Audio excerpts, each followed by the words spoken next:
Hey there, everybody, and welcome back to Utility Sports. Today, we are doing our second state of the franchise. This has been a fun series we've started here on the live. If you guys are not subscribed or this is your first time checking us out here on YouTube, make sure you do hit that subscribe button. We'd love to have you guys be around here.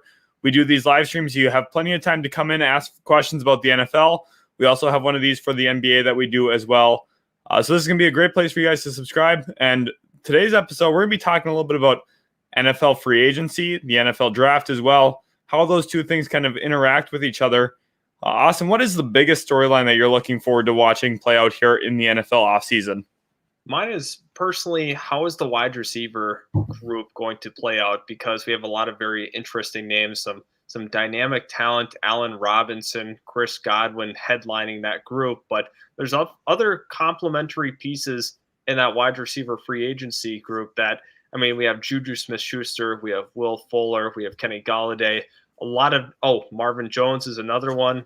But there's just a lot of very, very interesting names going into this offseason, and a lot of players are going to be changing hands, changing teams, and it's super exciting to watch. Right, there really is a lot going on this offseason, especially at that wide receiver position, like you mentioned. Jamari, welcome to the stream. Glad to have you in here. First guy, like usual, you've been so awesome supporting us during our live streams. Logan Detweiler, welcome as well to the stream. Glad to have you in here. And if you guys have any questions about the NFL, any NFL teams, your favorite team, anything you'd like to hear us talk about, let us know in the comments section. We will get around to those as soon as possible. Yeah, Austin, like you were talking about, though, with the wide receivers, I think that is going to be the interesting kind of end-all, be-all for a lot of these teams in free agency, especially some of these teams that are, maybe not so competitive yet at this point that are trying to build something up there. Potentially our New York Jets and Jacksonville Jaguars are two teams to watch there. Allen Robinson and Chris Godwin really headline that position, in my opinion. Which one of those two do you think is going to end up getting a higher annual average deal per year on their contract, and who do you think is going to be the bigger impact player wherever they sign? So it really depends on the term.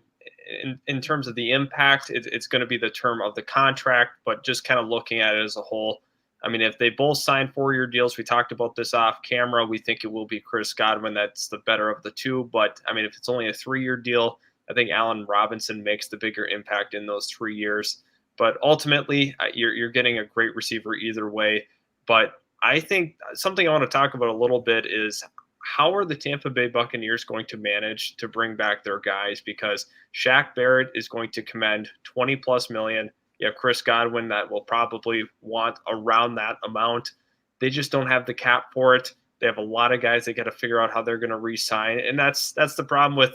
I mean, that's what comes with winning. There a lot of players play into contracts, and it was unfortunate for them that they had two guys that were absolute studs this year that are heading into their contract year contract year. Yeah, they've definitely kind of played themselves into situations where the two of them are probably going to get long-term huge contracts. You're looking at Shaq Barrett being probably one of the high premium pass rushers here in this class.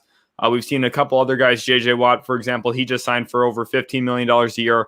That's a pretty big contract for him, and I think that's going to be, the absolute floor for Shaq Barrett. He's going to be looking around saying, J.J. Watt at 5 sacks just got $15.5 million. Why am I not a $20 million type player?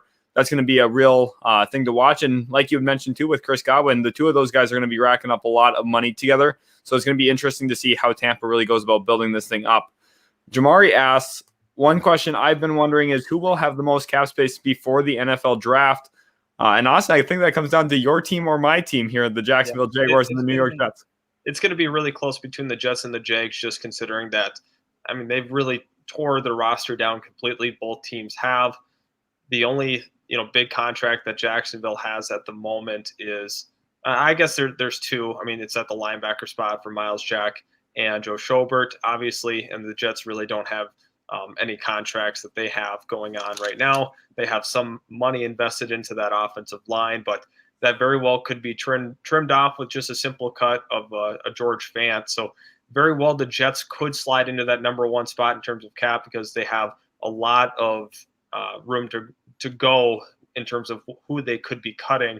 But looking at Jacksonville, there has been some big rumors that they have been looking to actually trade Andrew Norwell. I don't know of what that market would look like in a trade, but I think it's a more likely situation where they have to cut him rather than trade him. Obviously, you're very hopeful that you can trade a guy like Norwell for a late round pick and not have to absorb as much of the dead money. That way, I mean, the draft comp doesn't matter. It's mainly getting rid of that big $15 million per year contract at that guard spot.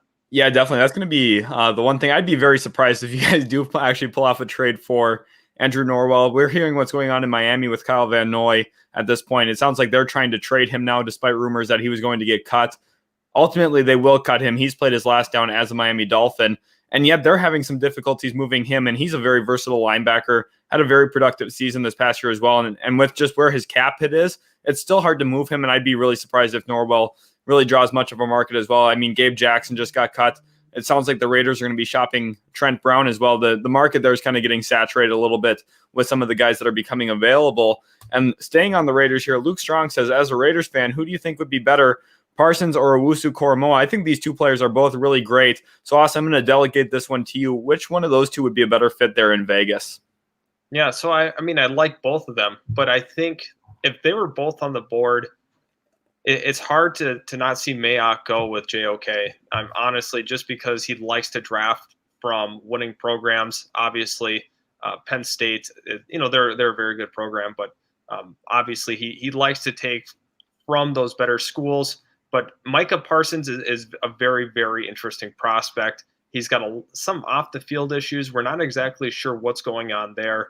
I mean, before this whole draft process started, he was looked at as a surefire top 5 pick.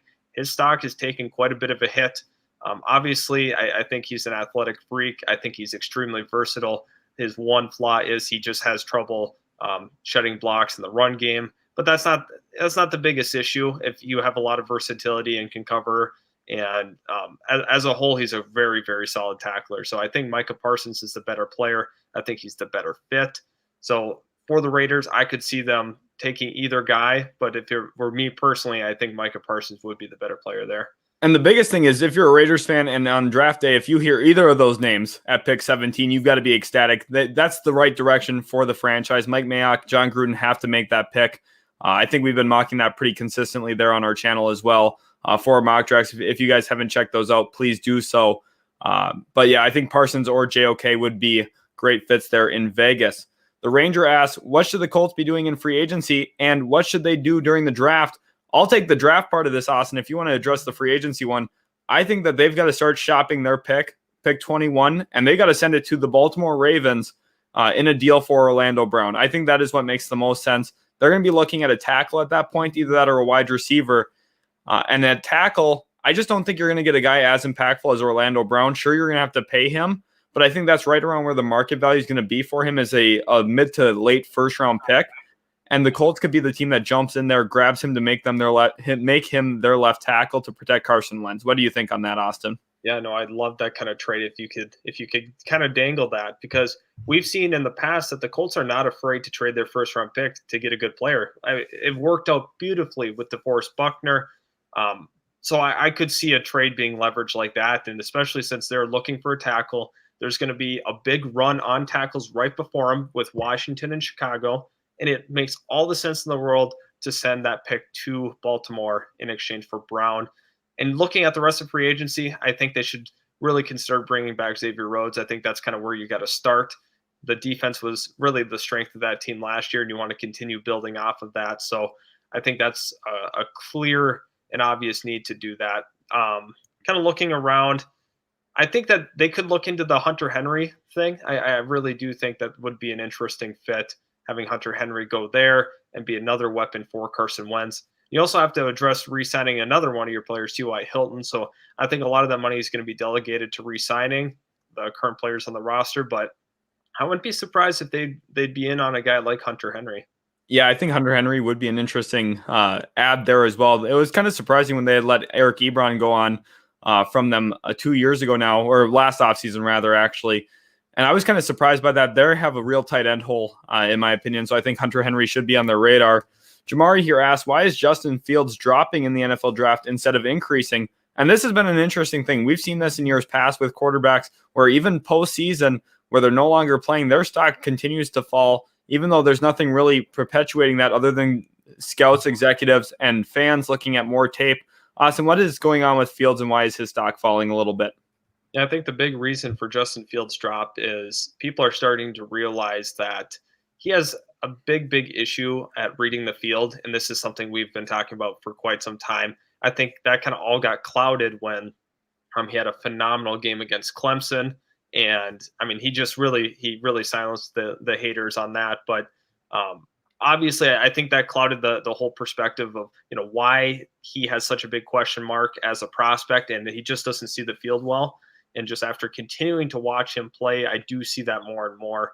However, I do think he would be a worthy pick if you have good infrastructure around you. If you send him to a dumpster fire like the Jets or Jags, I think that would be a complete disaster. I really do. But he's going to need infrastructure around him. I think he has some of the nice physical tools that you look for. He got the nice 36-3 frame. He's an athletic quarterback. He's a guy that can actually run in the open field, pick up yards that way. He's not afraid to take some contact as well, which is good and bad. You like that from a competitive side, but also at the same time, you want him to make sure he's playing it kind of safe as a quarterback, and you don't want him being injured. So I think that's kind of the main issue. I also think part of the issue why you hear guys falling in the draft is whenever there is someone in the media that jumps to a conclusion of something, whether it be Mel Kiper leading the way or whatever draft analyst you want to say, then there's this whole trend of everybody tends to go that way and think exactly like that draft analyst. And to be honest, you got to form your own opinion. I think that's very, very important. A lot of my research in the NFL draft has gone without any noise from the outside. I've tried to not look at the mock drafts that people are posting. This is the 1 year where I'm not looking at these mock drafts and trying to formulate an opinion. I'm going solely off of what I've seen on tape, and I think that's the best way to evaluate. Right. Remember, too, a little bit earlier in after the Sugar Bowl, when Ohio State did beat Clemson, how we made a video on how some people were saying that Justin Fields could be the number one pick, and now we kind of see him sliding the other way. I think that we've been a little bit more even-keeled on him in both regards. I think that we're not letting him fall as far as some other analysts are. I had heard the other day that one mock draft had him fall to 24. I don't remember whose it was. I wasn't watching it. I just had seen that as a headline. And I was kind of surprised by that as well. And I don't think that we're going off our rocker there that way either. And we didn't move up on him too much either after the Sugar Bowl. Jamari also asked, what are the Texans doing? Are they tanking? Why did they not trade J.J. Watt? And how is the Deshaun Watson future going to look like? Well, the thing with J.J. Watt is he had spent so much of his career there. And at that point, instead of trading him and getting, a low-end asset for him, this is part of the business is you want to do well by him, by his agent, because there's going to be other connections there that you run into with the future. That agent's going to tell another player of his, hey, they did well by my other client. They worked with us to find a way out of Houston there when we really wanted to. It makes you look good from a business perspective. That's the reasoning on the J.J. Watt thing. Now, the Deshaun Watson one, that actually has the potential to be a real dumpster fire here in a second if they don't end up moving on from him. I think that we're going to kind of see what we saw with James Harden there in Houston, where he's going to dig his feet in and get his way out of there. Now, if it comes in this offseason or during the season, I'm not sure yet. Austin, what's your kind of thoughts there on Watson and his future in Houston? I think for Deshaun Watson, I think it's all but done. I don't see there being a pathway where he's back, but there is a long ways to go in terms of negotiations for trades and all of that, because Houston obviously wants to keep him, but they are going to get a ton of assets for him at the same time, whether that be, possibly 3 first-round picks and a couple of, second or thirds, or, they could possibly get a 4-round pick, first-round pick offer. I don't see that being likely, but I think that's possible. It's all going to be about just, kind of stepping back and waiting for a team to get desperate. I don't think you need to panic early in the process because his value is going to remain the same throughout this entire thing. So they have no reason to rush. To me, I don't think you need to panic if you're Houston because he's under contract. Don't worry about it. Right. That's the one thing with them right now too. Just looking at what the Texans are kind of in a situation with them not having their first or second round pick this year from the Laramie Tunsil trade. If you move on from Deshaun Watson at this point, say you even get 3 first round picks for him and a second round pick or something along those lines, you're kind of almost getting yourself back to that requisite starting point where they would have been if they hadn't traded for Laramie Tunsil. I think best case for them is they try and convince Deshaun Watson to play it out one more year, see if you can get better around him through free agency, have some internal development, and see really what you have in your new head coach. But at this point, it just doesn't seem like Deshaun Watson is going to buy into that, and I don't blame him. I don't think I would want to be spending my career in Houston with kind of how some of their recent moves have been. They traded DeAndre Hopkins. That was a mistake, clearly, and I just think that they haven't been the best organization in a lot of different ways. Luke Strong says, if Russ does get traded, where do you guys think he would go out of the 4 teams he had listed? Those 4 teams, I believe, were the Chicago Bears, the Las Vegas Raiders. What other 2 teams were there, Austin? Oh, the New Orleans Saints were on there. And okay. I don't remember that. I don't remember the 4th team. Luke will have to list that final one. I can pull it up here real quick, too. Yeah, but of those teams, I mean, I would be really interested to see him and John Gruden in Las Vegas. I think that could be a beautiful marriage. You have Darren Waller there right now. You have a really nice running back in Josh Jacobs. You have Henry Ruggs there. That's really interesting to me. Chicago is kind of weird because, they have Darnell Mooney at wide receiver, but you'd have to convince a guy like Allen Robinson to stay, or you tag him. So I think that's kind of an interesting thing. New Orleans, there's no way that gets done. I'm sorry, that's just not getting done. So I'm not even going to talk about that. Yeah. That's what I exactly had said too during the video we had on the channel about that. Is New Orleans isn't in the question. The other team was the Dallas Cowboys, by the way. I just did pull it up real quick. Yeah. I don't really see. I see Vegas is the most likely of all of them. Yeah, that's kind of what I see as well. And I think John Gruden likes Derek Carr, but if you have the ability to go ahead and get Deshaun Watson, I think they would be more than happy to do that. I think the compensation would, be very similar to Deshaun Watson. Right. Jamari here says, if Panthers, Jets, Bears were building a huge package for Watson, what would it be? I can take the Jets perspective here. They're kind of the easier team to mock out because of how many selections they have in the first round the next 2 years. If you're the Jets and you're talking with the Houston Texans, the first thing you're going to do is try and withhold pick 2. You're going to try and keep that to draft Penei Sewell, assuming you could get Deshaun Watson there. However, that's not really how that package would work out. Houston would demand pick 2 at least.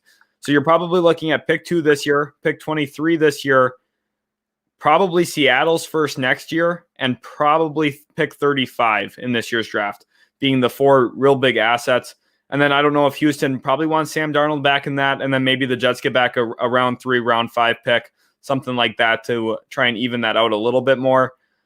Panthers and Bears, it's a little bit harder to see what they would do because the Bears have those questions along that offensive line, and they don't have the 2 picks for the next 2 years in the first round either. They'd have to go a long ways out. They're going to have to probably throw in 3 firsts, 2 seconds, just with how long out some of those picks are going to have to be, just because they don't really have the requisite assets that the New York Jets have, that the Miami Dolphins would have to. I think the Dolphins would be in on this type of deal as well. And the Panthers, I think they'll be aggressive, but I just ultimately don't think they'll have enough to get there either, unless McCaffrey was involved. Austin, do you think that those teams, especially the Panthers and Bears, are going to be able to make a move for Watson?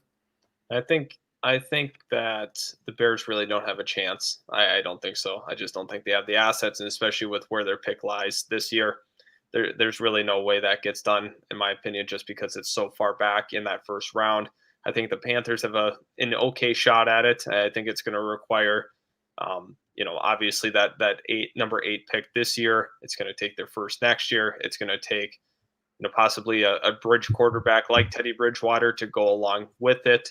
It's going to also probably take maybe even Christian McCaffrey. I really do think that he could be up for grabs in a trade like that.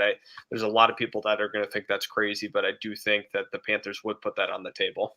Yeah, I think that's going to be kind of where you would have to look at if you're Carolina. I don't know what that really holds for Houston. If you're Houston and you get that offer, maybe 2, 3 firsts and Christian McCaffrey, how long do you sit and look at that?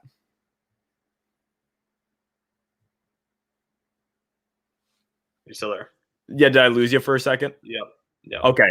All right.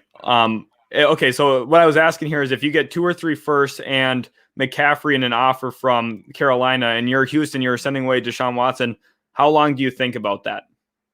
To me, I don't want McCaffrey back in a deal. I know a lot of people are going to freak about that, but for the running back position, I'm not really worried about it. I think Christian McCaffrey is a very, very good player if you already have him. I don't think he should be used as something you want to get back in a trade, just considering the shelf life for a running back. I don't believe. I mean, we obviously seen how bad that David Johnson exchange was in the DeAndre Hopkins deal, that was used as an asset. They were kind of going off of value of, the 2016 David Johnson rather than current day David Johnson.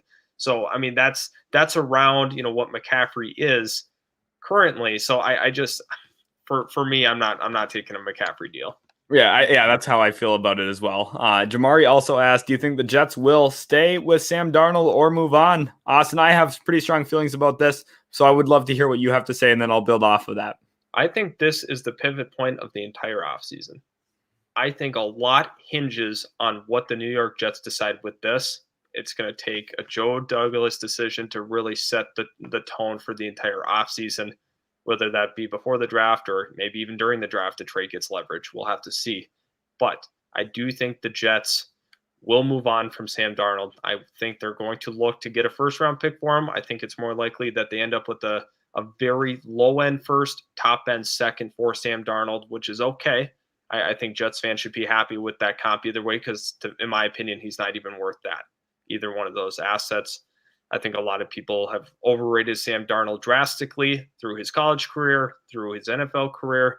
We have excuse after excuse for him, but for Josh Rosen, it didn't matter. It really didn't matter because he wasn't going to get a chance regardless. I think people were, rightfully so. He did not play well in his entire career. He was not that good of a college quarterback. Same thing with Sam Darnold. Why is it different? Because the narrative is that Sam Darnold is going to be a long-term project. This guy, a lot of people thought he was arguably the second best quarterback since Andrew Luck, which is completely absurd in my opinion. So I think, yes, they will move on from him. Yeah, I think so as well. Just looking at kind of the reports we're getting, the way that the Jets are looking at pick 2 here, it's an opportunity here for Joe Douglas, who wasn't the GM to draft Sam Darnold. We don't have the head coach in place. Actually, we've had 2 new head coaches since Sam Darnold got drafted even. At this point, Sam Darnold's just not going to be the guy for the New York Jets, and I'm very happy about that. I was very low on Sam Darnold before we drafted him. I was very low on him when we did draft him, and I've been consistently low on him since we've drafted him. And I just think, he's too turnover prone. I don't think he has enough to really elevate the guys around him. Sure, there hasn't been the infrastructure to really help this team in a lot of ways, but at the same point, Sam Darnold's not doing what other QBs can do, where he can really pull a team, put him on his back, and carry him. I think he's pretty reliant on having some outside weapons. I think letting go of Robbie Anderson didn't help anything at all. But for my Jets, I just think it's going to be probably Zach Wilson this offseason. I don't really see anything else as likely at this point. I'm hoping for Deshaun Watson, but I think it's going to be Zach Wilson at the end of the day. Transitioning from my New York Jets to your Jacksonville Jaguars here, Austin. Luke Strong wants to know how hyped you are for Trevor Lawrence. Yeah, well, I think it all is it's incredible because the hype has been able to I've been able to kind of live on that for the last couple of months and just psych myself up. I watched every painful 1-15 game that we had this season. That was brutal to watch. It really was. But just being able to have Trevor Lawrence as that guy that can come in and be that true franchise quarterback, I'm so excited. There's no words that really can describe it because Jacksonville has not had a franchise-worthy quarterback since Mark Brunell. So that shows you how long it's been. Obviously, looking at the next comments, you're talking about Gardner Minshew with a trade package, but I think Gardner Minshew was fun for a little while. I think he will be traded. Actually, I did hear there's a little rumblings on Gardner Minshew possibly to New England. So I think that's something we need to follow a little bit more and maybe even talk about here. But in terms of Trevor Lawrence, I'm super excited. I'm just glad we didn't end up with the second pick. Unfortunately, the Jets do have that second pick. But I think that Zach Wilson's coming around on my board. I'm starting to like him a little more and more after watching him. And I'm super pumped. Yeah, go Jets fans here. Super happy to be living at pick 2. I thought it was going to be us getting Trevor Lawrence. But while we're on the topic of Trevor Lawrence, guys, we have a free Trevor Lawrence jersey giveaway. At this point, make sure you like the video here, subscribe, and leave a comment. That comment can be anything, asking a question about your favorite team, what you think we could see happening in the NFL draft. It would be absolutely awesome if you guys could continue to show us your support with all these great questions. And Austin, as long as we're on the topic of the Jacksonville Jaguars as well, I want to talk to you about this offseason, what your hopes and desires are for your Jaguars to really target in free agency. I know you have some pretty strong feelings about what you want to have happen this offseason. Yeah, I think, just being a fan of a team that has a lot of cap space, you kind of get these crazy ideas of players that you want. And by the time it's all said and done, all of a sudden you've spent $130 million in the offseason, which that's not going to happen. So getting back to realism, I think that you really need to target a tight end this offseason. Obviously, Tyler Eifert did not work out with the team. He was cut. Now you kind of look at Hunter Henry. He is the best free agent tight end available. He is a top 10 tight end in the league. Really, really excited about that potential. I think he will end up with the Chargers again, potentially, but you can always hope, and you would have to obviously overpay to acquire him or sign him. And looking at another target I want is potentially Allen Robinson. That way you get a true number one target. You also have DJ Chark. You also have Laviska Shenault, which would be a really, really scary trio. I'd also like Chris Godwin, and potentially, but I just don't see that being realistic with the whole, Tom Brady absolutely loving Chris Godwin, them winning a Super Bowl. I'm sure Chris Godwin wants to be back there really bad as well to get some more. Kind of looking at on the defensive side of the ball, there's one player I really want on defense. That's Justin Simmons from the Denver Broncos at safety.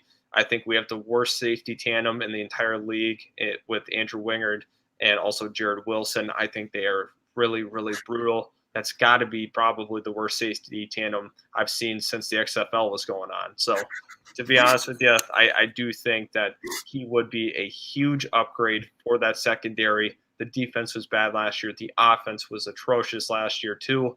But to be honest with you, I think number one for me would have to be getting Hunter Henry. And then after that, I would be okay with getting a receiver. I would like it, but I really want a safety. Right, that trio there that you had mentioned, especially Robinson, Henry, and Simmons, those would be such a great trio for you guys to bring in because it addresses real positions of need for you guys. The tight end, the safety are the two biggest ones, and it really helps you build out of what you already have. You guys have 4 top 45 picks in the draft. You're going to be able to use those assets then in other areas if you do address those needs. Or also at that safety spot, you could go from having the worst safety duo to possibly one of the better ones if you draft possibly Trayvon Merrick, and you also add in Simmons there. You're looking at a much better safety duo already. You're looking at a much improved team. I think the Jaguars can be one of the most improved teams in football actually next season, just with what the picture and the outlook looks like. You bring in Urban Meyer. I think he's going to be a good head coach. You're bringing in a generational quarterback. It's going to be a much improvement over a guy like Mike Glennon, who you guys were starting for part of last year. The safety, you're going to be able to improve. Tight end, you're going to be able to improve. And possibly that big name wide receiver like Allen Robinson as well. That could be pretty exciting there in Jacksonville. Nate H. asks, what do you think the Vikings will do in the draft? And I think before we get to that, I just want to say that bringing back Stephen Weatherly today was a very good, underrated move for the Minnesota Vikings. I think that they needed that depth along the edge position. I think that having a guy who's played for Mike Zimmer in the past does make a lot of sense. Austin, what do you think the Vikings are going to target on days 1 and 2 of the NFL draft?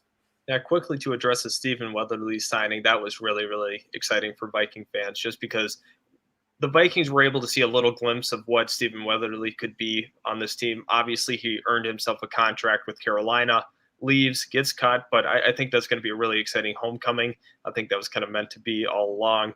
But for the Minnesota Vikings in the draft, I think they are really going to be prioritizing a tackle. I think this is a deep tackle class, but they're going to want to target one with their selection in the first round. I think there's a couple of guys that we can see go off the board potentially. Christian Darrisaw, Samuel Cosmi. There's a lot of options there, and the Vikings could even have that opportunity to trade back a couple of picks. Why? Because I think you want to stay ahead of Chicago and Washington, who are very, very tackle needy right now. But you can also acquire more draft selections because obviously the Vikings have had to make some tough cuts. I mean, they had to cut Kyle Rudolph. So I don't think the cuts stop there for the Vikings. I think there's other guys potentially that will be severed due to the salary cap issues that they have currently.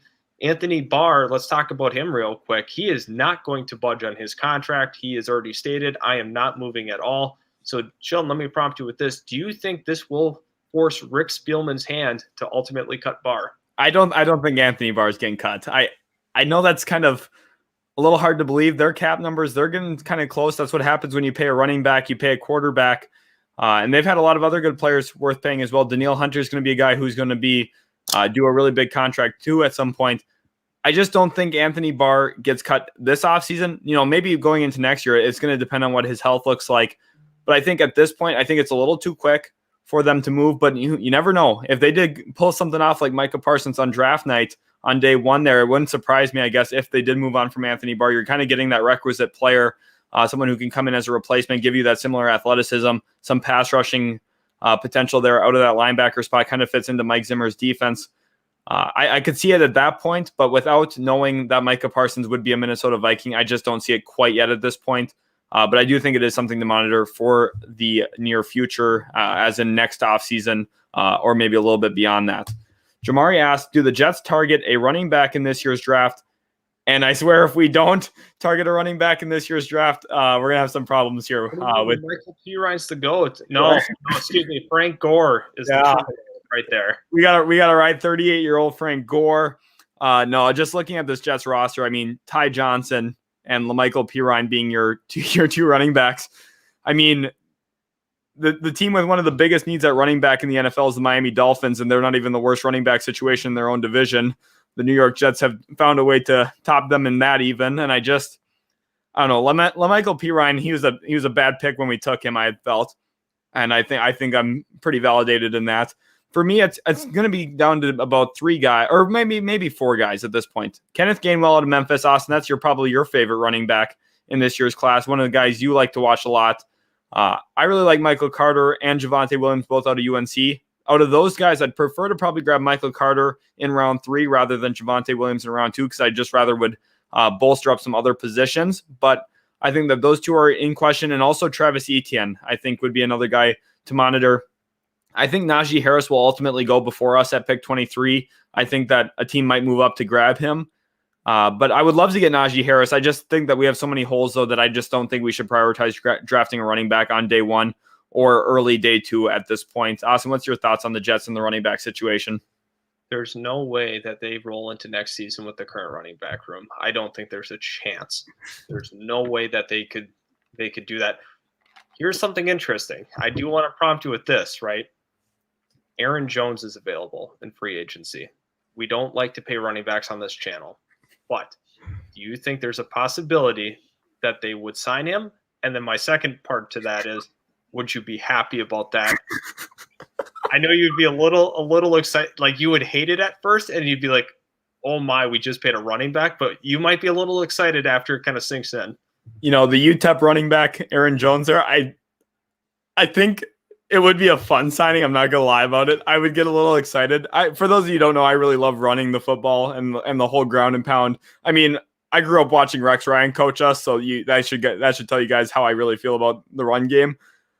But I swear, if we use our most or second most salary cap space on a running back in free agency, I might just lose it.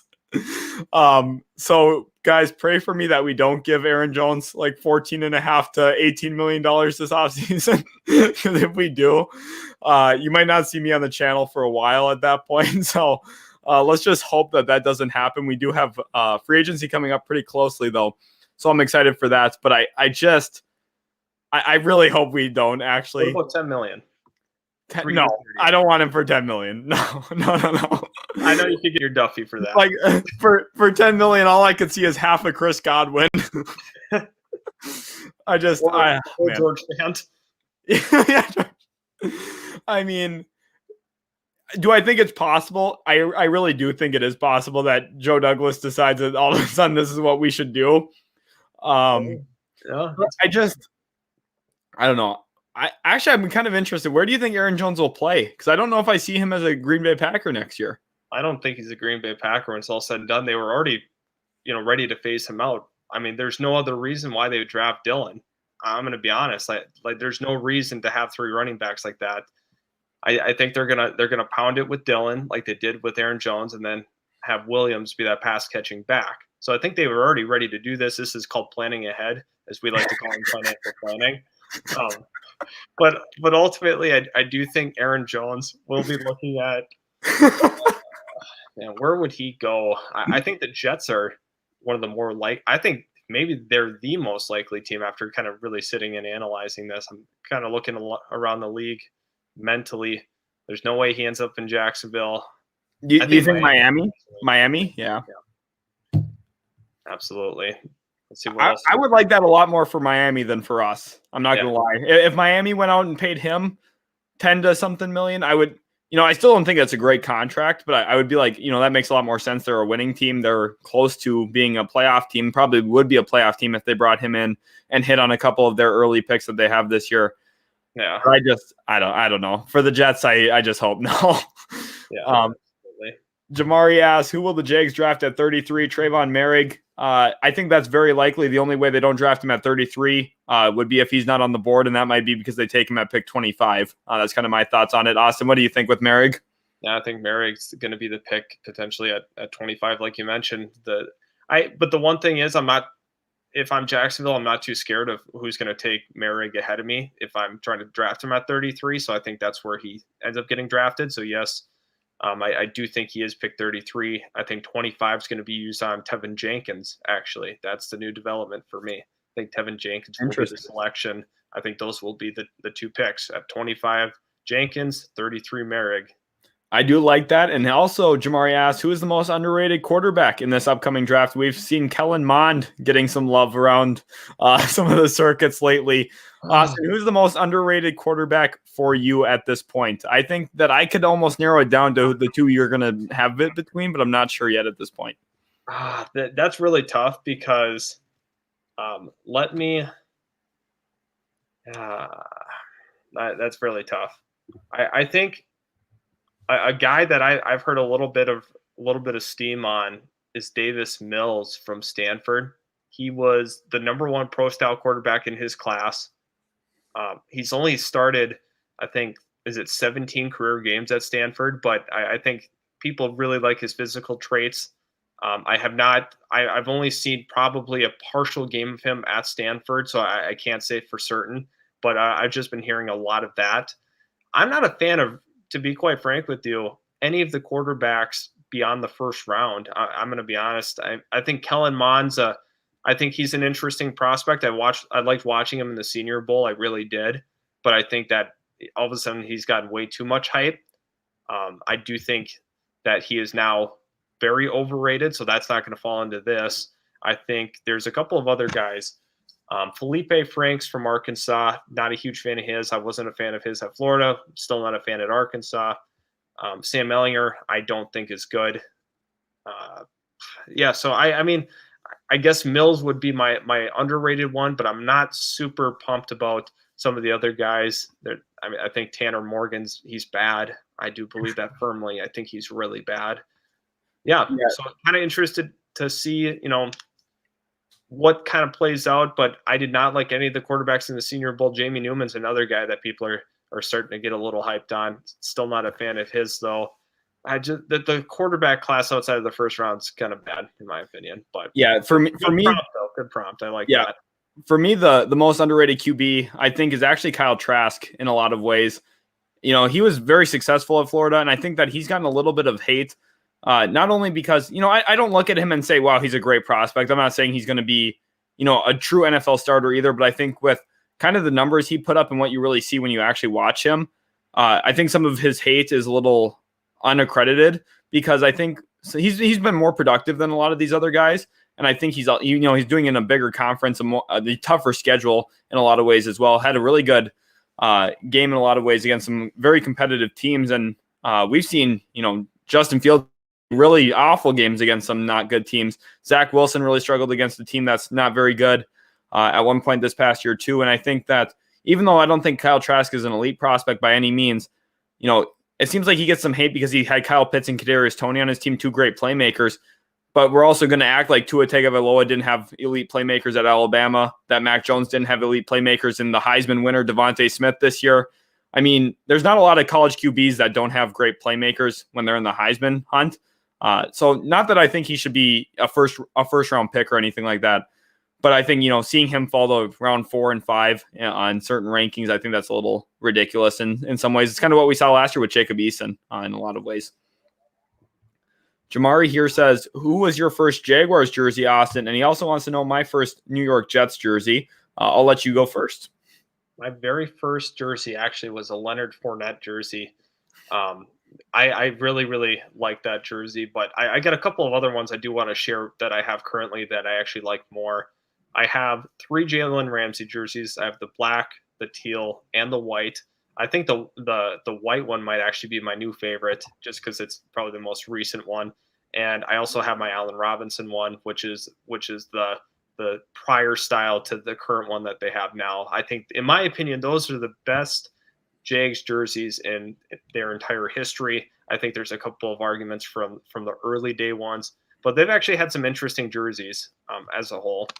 Yeah, for me, my first Jets jersey is actually the one I'm wearing, a Darrelle Revis New York Jets jersey. It's obviously a classic. And I also need to take a little bit of a break from getting New York Jets jerseys, because the most recent ones I had bought were a Le'Veon Bell one, a black one when we got our new branding, and a Jamal Adams green one. And the two of those guys are not on our roster anymore because of Joe Douglas. So I'm also going to take a break from probably the New York Jets jersey buying for at least a little bit until we get some stability, hopefully at some point. And Zach Wilson would be an interesting jersey. I think it would be a pretty drippy jersey. I would be interested in getting a Zach Wilson one. And Jamari actually asked, would you be surprised if the Jets do draft Justin Fields at 2 instead of Wilson? And, I wouldn't be absolutely blown away. I wouldn't be completely shocked, but it would be a little bit of a head scratcher for me. I think at pick 2, if you're going to really take a quarterback at that point, you might as well go the guy that I think has a way higher ceiling than Justin Fields. I think in a lot of ways, Wilson could have the highest ceiling in this class, actually, but I think there's a lot more risk associated with him than Trevor Lawrence. And I'm not saying he's going to reach that potential of being better than Trevor Lawrence. I think Trevor Lawrence is the best prospect in this class, and I don't really particularly think it's close, but I do see a pathway that Wilson could be a really, really great NFL quarterback. And I would just be kind of surprised if Justin Fields is the pick at 2 instead of Wilson. What's your thoughts, Austin? Yeah, I mean, I'd be shocked if they win Fields, but we have to remember at one point, we were thinking that Fields might be the number 1 pick, and I just think a lot of people were not right in saying so. But then all of a sudden it was the default, Fields goes to the Jets, and all of a sudden now it's kind of flipped on its ear after a couple of months here. Zach Wilson is the number 2 pick. He is pretty much a lock, in my opinion, for that if the Jets go in the quarterback route. So, yeah, I would be really shocked if Fields went 2.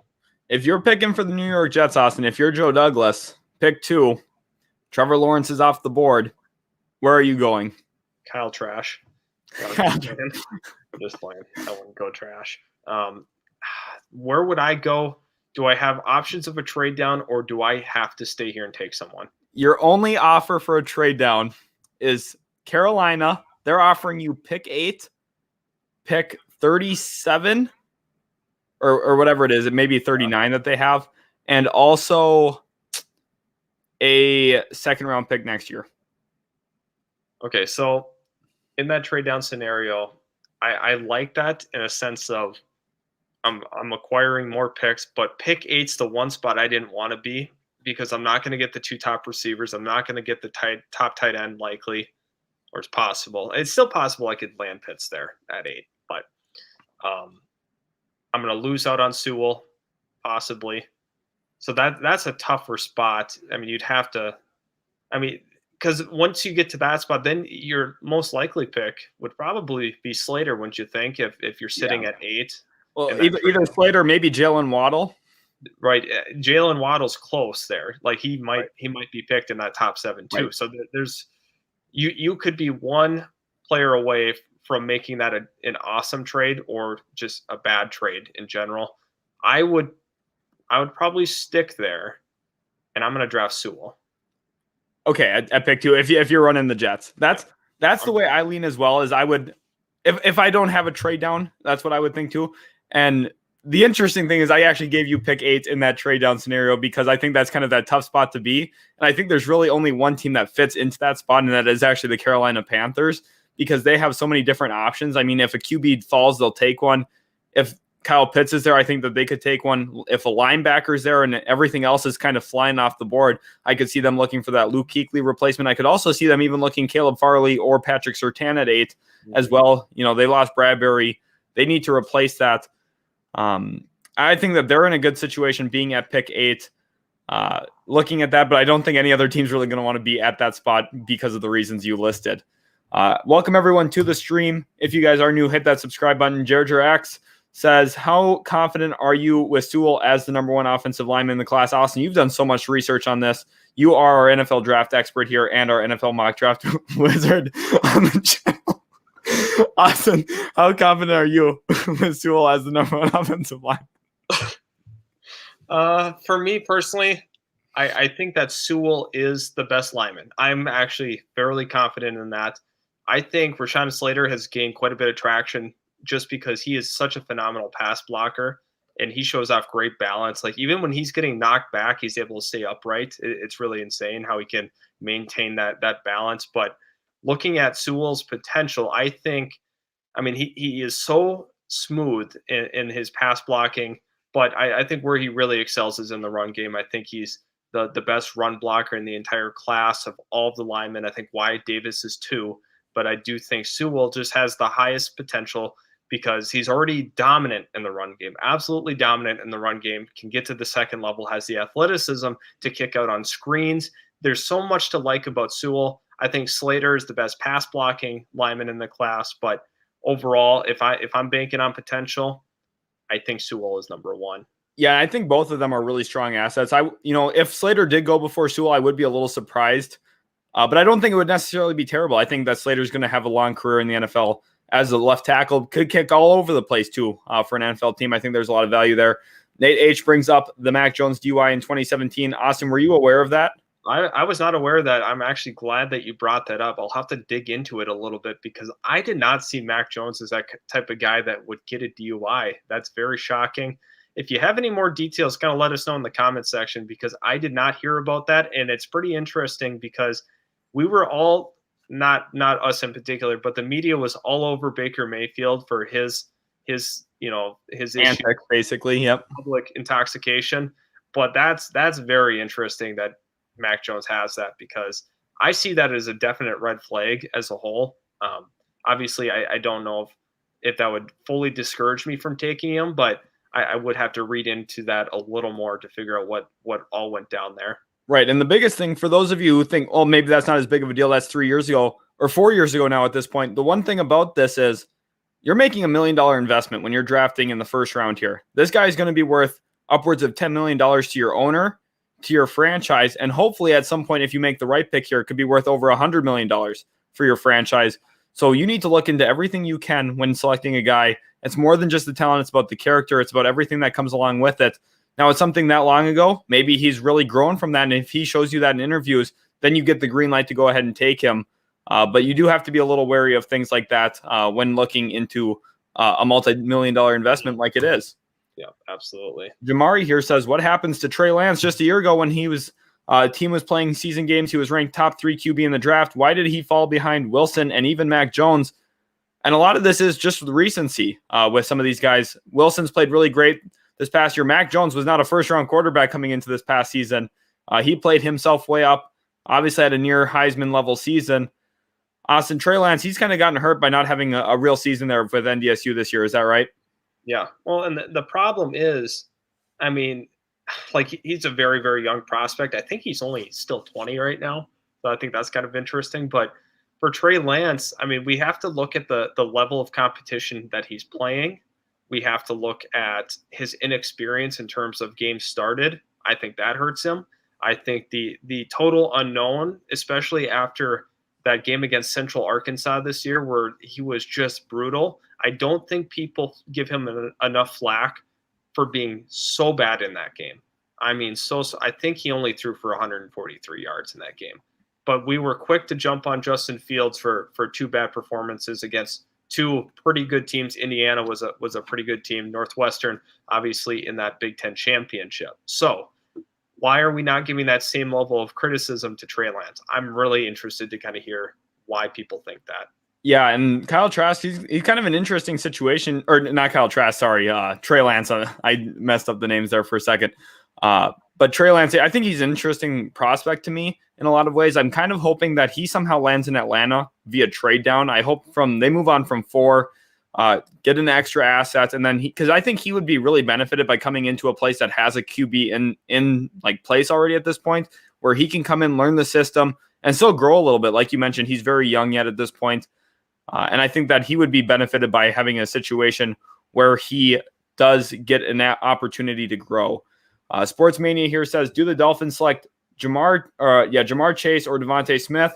And what teams are most likely to trade up? By the way, what's up, guys? Congrats on 2K. Thank you guys so much, each and every one of you that are subscribed. We couldn't do it without you guys. You guys have been the best supporters here on the planet. We've been so lucky, honestly, to have hit 2K as fast as we did.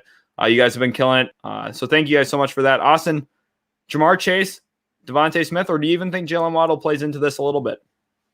I think Jalen Waddle does have some consideration. I know in our last mock we had Jalen Waddle. I think you put him 3. But looking at all 3 receivers, I think Jamar Chase would be the most likely pick with the Dolphins selection. I do think that Devontae Smith is very interesting. Obviously, he won the Heisman, but I mean, he has a very, very slim frame. I think that is part of the reason why you wouldn't be super, quick to pick him, just because his frame, he is so tiny in terms of his legs, just everything. But obviously, phenomenal talent. He's a phenomenal talent. But I think, in my opinion, Jamar Chase is a superior route runner to him. Obviously, they're both very good at contested catches, but we also have to look at, Smith once again. He's very, very light. I think that could kind of play into, him having to catch contested balls at the next level. Once again, I mean, he's going to be going up against bigger corners. So that's part of the reason I believe Chase is the number 1 receiver. I think Waddle definitely could be in the conversation here, but I think we could see Miami trade back if they have that in mind. Yeah, Jamari here is asking, why is Devontae Smith above Chase? I'm not sure if he's talking about some other mocks he's seeing are all over the place. I don't think that we've ever said that Devontae Smith's a better player than Jamar Chase here. I think you and I both firmly believe that Jamar Chase is actually the second best player in this class overall. And I think that the reason why you're maybe seeing that and maybe some executives feel that way is some of that recency bias, some of that, oh, hey, we saw Devontae Smith play at a Heisman level this year. And don't get me wrong. I think he's a very good prospect. I feel like you think that as well, Austin. We're not trying to take any credit away from him, but I think people are just being a little too quick to forget how dominant Jamar Chase was with Joe Burrow, with the LSU Tigers. Think about how good Justin Jefferson was this year. Essentially the best rookie wide receiver of all time, if we're really looking at the numbers, what he did for the Minnesota Vikings. And Jefferson got outplayed by Jamar Chase, who was a year younger than him. Jamar Chase is going to be an absolute problem in the NFL. And I think that looking at it, Jamar Chase is going to be the better receiver of the two. But I do think Devontae Smith is going to be a good NFL receiver. I just think Jamar Chase has the potential to be a really, really great NFL receiver. Austin, what's your thoughts?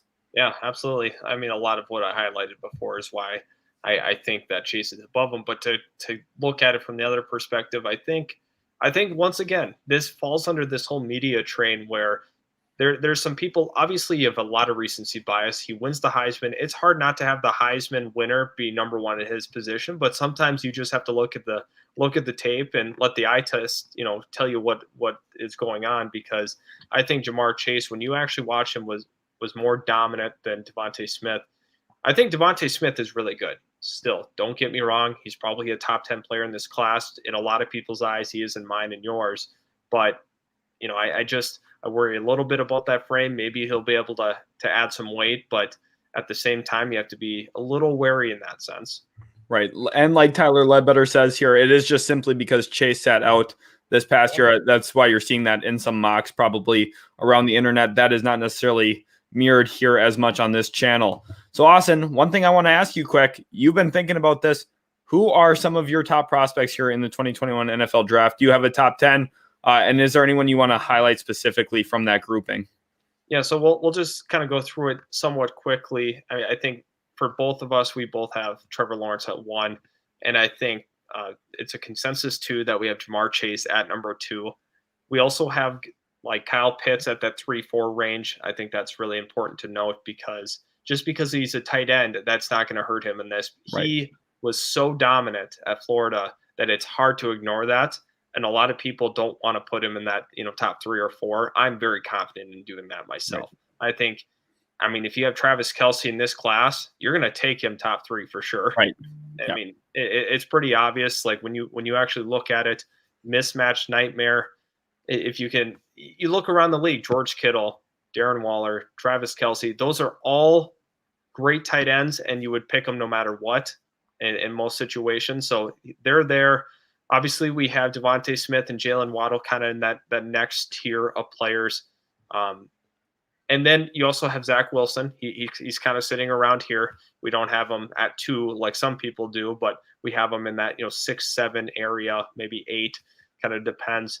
And then at the back end of this comes the linebacker corners of Micah Parsons, Wusu Koromoa, and then you have the other players like Caleb Farley and so that's kind of that top 10 tentatively. There's a couple of guys, obviously, we named a little more than there, but that's about what you're looking at. Right. Yeah, that's kind of how I saw it as well. Jamari here is asking, will Waddle continue to have many injuries in the NFL? Austin, what's your thoughts on this? I don't think so. I don't really have reasons to believe that. I mean, I do see the concern. Obviously, he got hurt, and then he tried to come back too fast and then got hurt again. There, I could see where that would, people may think, all right, now he's injury prone, but it was just one bad injury that he tried to come back too fast from. I think he'll be fine at the next level, but I mean, obviously it depends on how his ankle, has healed, or if he hurt himself even more, maybe a little longer term damage with trying to play early. Right. Jer X says, point of view, you are the Denver Broncos, Austin. You're running this team now. You replace John Elway, and you have the 9th pick in this draft. Caleb Farley and Patrick Surtain are both on the board. Are those the 2 guys you can kind of narrow it down to, or are you looking maybe in another direction as well?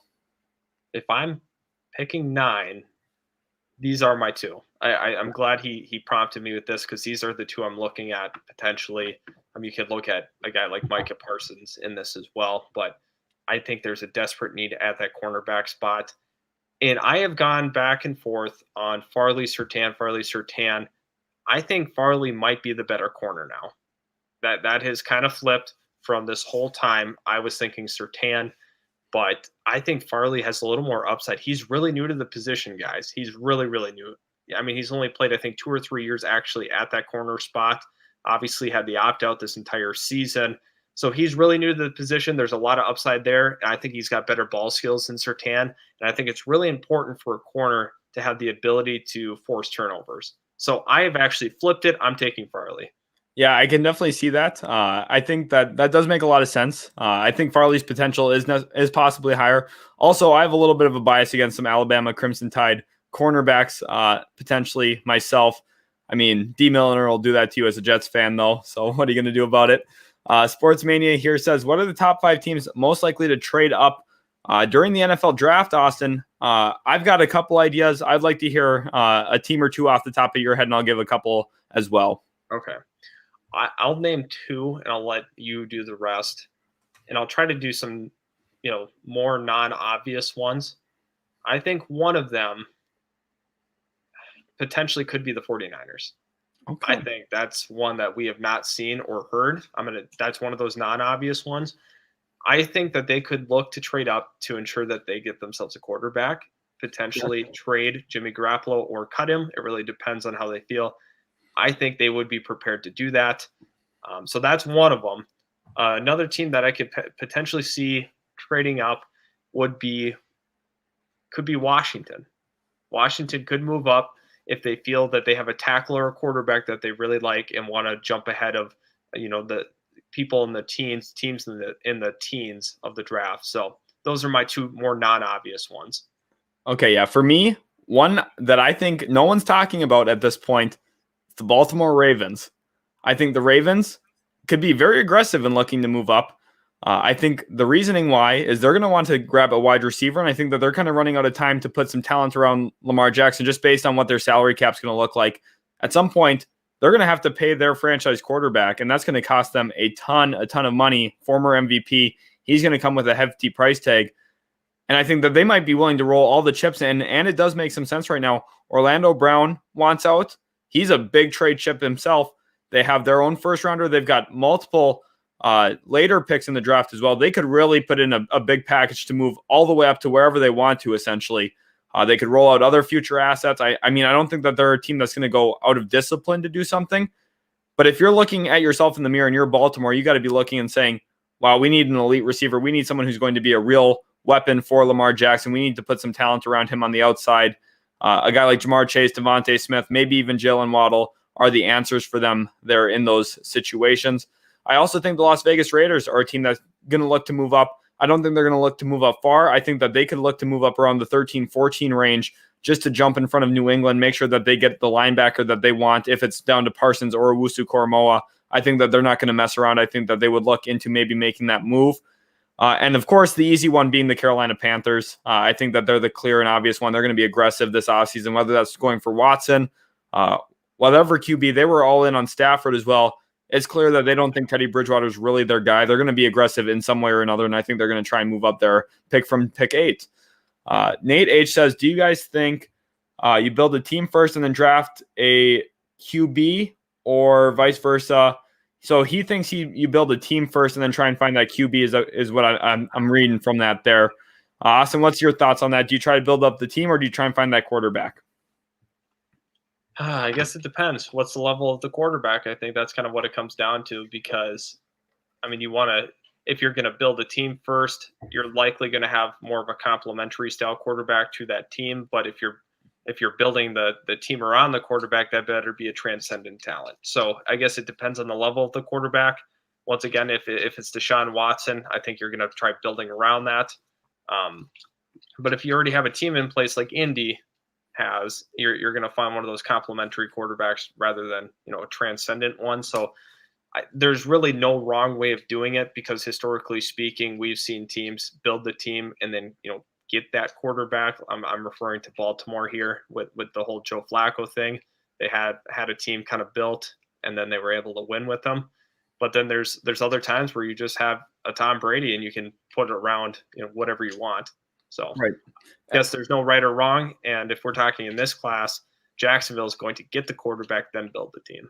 Right, and they've got the lucky situation here because they have so many assets that they're able to really put a team around him pretty quickly. They also have the salary cap to do it. And the one thing I'm going to say about this too is, everyone tends to lean to, we got to build a team around, got to get the infrastructure. I mean, the New York Jets, I've seen them fail both ways. They failed to get the infrastructure. They failed to get the quarterback. It's not just easy to build a team first. There are so many busts each and every year, and it's not necessarily the players' faults that they're busts. If a GM and an executive goes into the draft and says, okay, I think that you're worth the, say 8th pick, 10th pick, whatever pick, and they're just not worth that, that's just bad scouting, that's bad management, and ultimately bad decision-making that leads to a team really falling apart over time. You just can't afford to miss on those picks. Think about the Houston Texans here. They have the quarterback in place. They failed to really build a team around him, even with a transcendent QB, and it's turned into a complete mess. I don't think that it's an easy way to go either way. And the teams that end up being really, really great, like we saw with the New England Patriots for the last 2 decades, they had both. They had the team around him and they had the quarterback. And that's just a rare thing. You don't really get to see that. That's why dynasties don't really last in the NFL as long. Austin, real quick, I want to take a look at the NFL offseason here a little bit more, specifically the free agents. And I've got the board here pulled up of the top 100 free agents, not necessarily the ranking that we maybe agree with. Maybe we have some guys shifted around a little bit. Austin, you can see this, right? Mm-hmm. Okay. So we got Dak Prescott here at 1, Chris Godwin, Allen Robinson, the 2 receivers we talked about, Trent Williams, he's a free agent, Kenny Golladay, Will Fuller, Justin Simmons, Levante David, Taylor Moton, and Leonard Williams here are their top 10. Out of these guys, who really sticks out to you outside of Godwin and Robinson?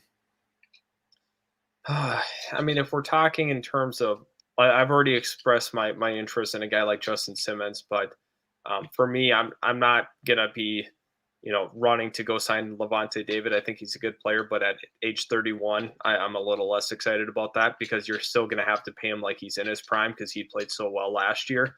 So right. I'm out on that. Trent Williams, I think is the guy that we aren't talking enough about in the offseason. If we go back and look, when Jason Peters was at age 33, a lot of people would say, there's not much left in the tank. But I mean, Peter's had a lot of really good years left in him. I think Trent Williams is that same exact way. And we've seen, like, with the Bengals, quicker to move on from Whitworth because of age. I think that same thing, could be true, where Trent Williams is very, very valuable until he's, that age 37, age 38 season. Right. And you're looking at a 4 or 5 year contract yet at that point before he really gets to that spot. Where do you think a real landing spot for Trent Williams could be this offseason if he doesn't stick in San Fran? Oh, man. It's funny because my mind went right back to Washington, but we know that reunion's not going to happen. I think Chicago, I think they're going to be all in to sign him. Yeah, I think Chicago is going to be really aggressive there, and then probably look at guard as well in the first round, and then probably try and get their second round pick and a little bit more to get Sam Darnold. I kind of think that's the most realistic rebuild for them. Also, Austin, as we kind of scroll down here, we see Marcus May, the New York Jets safety. He's going to get franchise tagged this offseason more than likely. That sounds like a whole mess in of itself there for the New York Jets. Joe Douglas can't figure it out with their safeties that he inherited. Marcus Williams, he's an interesting guy to watch. He obviously had that one tough play, the Minneapolis Miracle, but he's only 24. He's a good safety. He's going to be a hot name on the market as well this offseason. What do you kind of think his price range will be, and what teams are going to be in on him? I think honestly we're looking 12 to 15 million, just considering his age and his production. I think, you'll have all the meme boys talking about the Minneapolis Miracle, but we have to look at him as a whole, as what he is as a player. I think he's going to command that 12 to 15 range, and I think ultimately he will be worth it. Right. And one guy who's really, really gained a lot of steam here at number 20 is Corey Davis. He is the last guy I really want to talk about from this free agency class. I think he's got a lot of hype around him now at this point. Is there a specific a team that you see as a fit for him, or what do you really see for Corey Davis?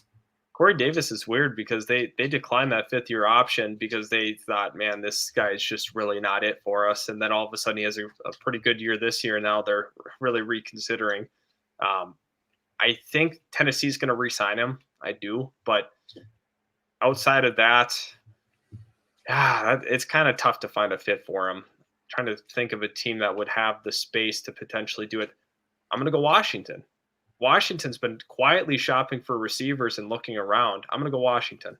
I do like that actually a lot for Washington. A lot of people are talking about, maybe them grabbing one in their draft, and I do think that makes a lot of sense. But also, they've got some salary cap space. They're going to have an interesting situation ahead of them moving on from Alex Smith.